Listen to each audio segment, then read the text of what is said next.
মোৰ ভাই ভনীসকল আৰু মোৰ অডিটৰ পোনপ্ৰথমে মই শিক্ষাগুৰুসকলক আজি পবিত্ৰ সমাজ শিক্ষক দিৱসৰ আন্তৰিক শুভেচ্ছা জ্ঞাপন কৰোঁ। আমি সকলোৱে জানো যে আজি 5 ছেপ্টেম্বৰ শিক্ষক দিৱস হিচাপে পালন কৰা হয়। দেশৰ প্ৰথম উপৰাষ্ট্ৰপতি তথা দ্বিতীয় ৰাষ্ট্ৰপতি শিক্ষাবিদ দাৰ্শনিক ডক্টৰ সৰ্বপল্লী ৰাধাকৃষ্ণদেৱৰ পবিত্ৰ জন্মদিনটো পালন কৰা হয়, শিক্ষক দিৱস হিচাপে পালন কৰা হয়।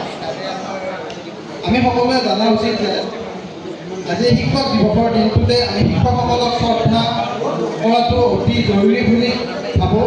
লগতে সদায় যাতে শিক্ষকসকলৰ প্ৰতি শিক্ষাগুৰুসকলৰ প্ৰতি শ্ৰদ্ধা নিবেদন কৰাটো অতি দৰকাৰ বা অতি দৰকাৰী বুলি মই ভাবোঁ। কাৰণ আজি শিক্ষক দিৱসৰ দিনটোতে যে ছাত্ৰ ছাত্ৰীসকলে শিক্ষাগুৰুসকলক শ্ৰদ্ধা বা নিবেদন জনাব লাগিব, কালি পৰা নজনাব এনেকুৱা কোনো কথা নহয়। প্ৰতিটো সময়তে শিক্ষক বাইদেউসকলক অতি আন্তৰিকতাৰে শিক্ষা শ্ৰদ্ধা নিবেদন জনোৱাটো উচিত বুলি মই ভাবোঁ আৰু তোমালোকক ভবাটো উচিত বুলি মই ভাবোঁ।